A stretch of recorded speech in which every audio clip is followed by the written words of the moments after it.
They called themselves the Mexica. They were not born into greatness. They forged it from swamps and prophecy. The people we now call the Aztecs were warriors, builders, poets, astronomers, and priests of the sun. In just 2 centuries, they built one of the most magnificent cities on earth, transformed war into ritual and blood into sacred offering. Their gods were fierce, their kings divine, and their downfall inevitable yet tragic. This is not a simple history. It is the full, untold story of the Aztec civilization, from mythic beginnings and soaring power to the day their empire was consumed by fire and steel. And it ends with a prophecy that still echoes through time. Long before their empire rose, the Mexica people wandered Central America as nomads. They came from a mythical land called Aztlan, a paradise said to lie in the north. No one knows where Aztlan was. Some say it was a real place, others a symbolic homeland. What is certain is that the Mexica believed they were chosen by Huitzilopochtli, the god of war and the sun.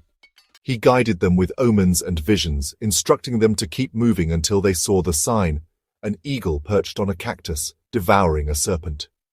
For generations, they were scorned by more powerful neighbors, treated as barbarians, pushed into marshlands and volcanic valleys.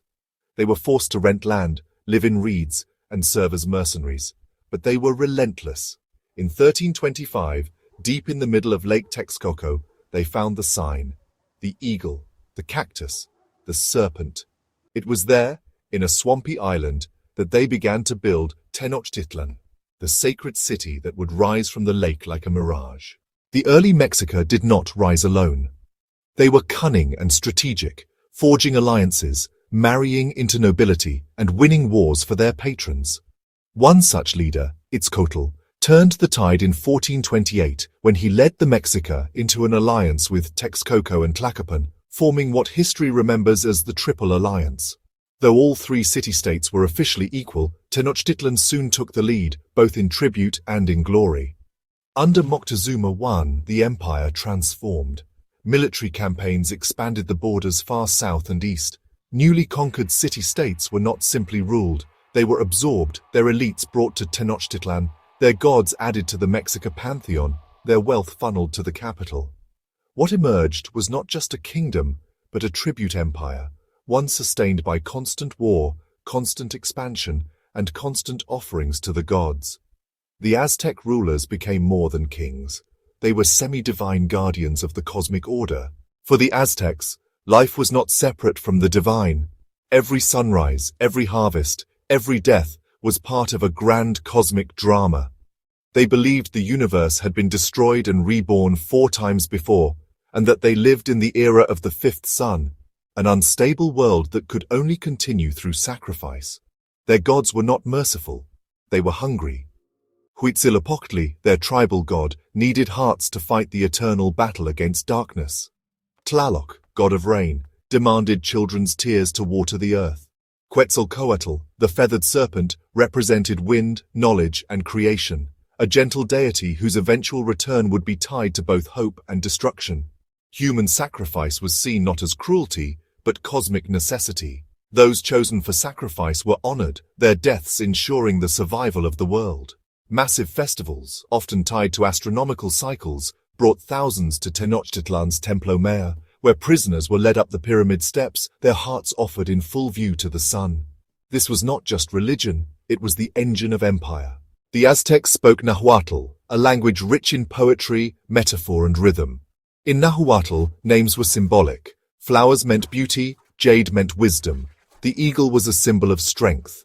They recorded their knowledge not with an alphabet, but through codices, painted manuscripts made of deerskin and bark, filled with pictograms and sacred cycles. Society was carefully layered. At the top were the nobility, the priests, warriors, and rulers. Below them were the Macualtan, the commoners, farmers, artisans, traders, and builders. Merchants, known as Pochteca, had their own elite status, often doubling as spies and diplomats. At the bottom were slaves, who could actually own property and even buy their freedom.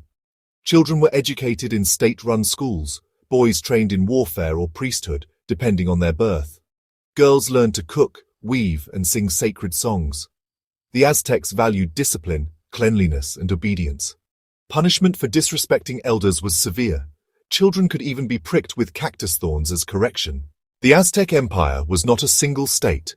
It was a network of vassals bound by tribute. Each conquered region paid taxes in kind: maize, beans, cocoa, gold, feathers, obsidian, and captives. These tributes flowed into Tenochtitlán, feeding a capital of over 200,000 people, making it one of the most populous cities in the world at the time.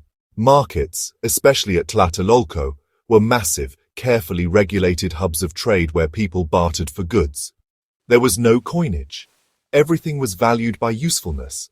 Cocoa beans served as currency, obsidian blades as tools and weapons. Time itself was sacred. 2 calendars governed life.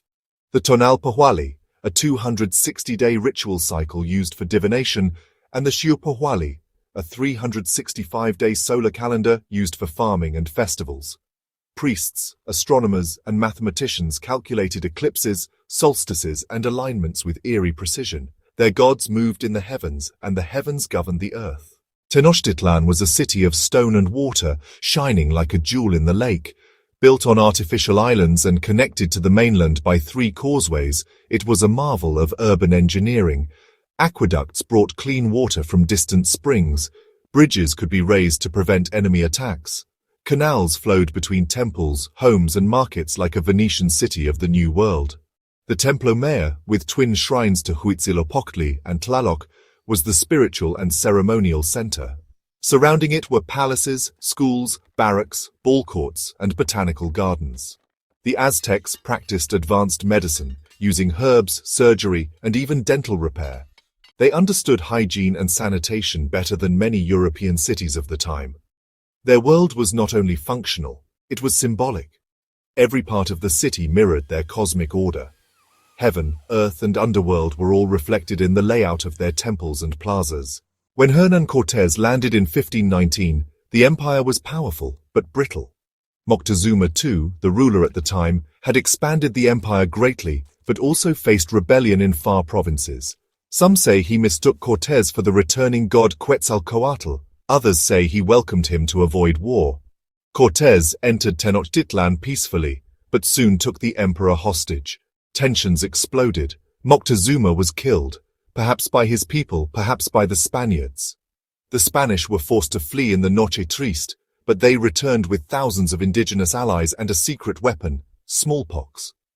By 1521, after months of siege, famine, and plague, Tenochtitlan fell. The empire died in fire and blood, and on its ruins the Spanish built Mexico City. The Aztec sunstone, often called a calendar, was more than a timekeeper. It was a prophecy. It told of the 4 past worlds that ended in jaguars, storms, fire, and floods. It warned that this, the 5th sun, would one day end in earthquakes. To the Aztecs, time was not linear. It was cyclical.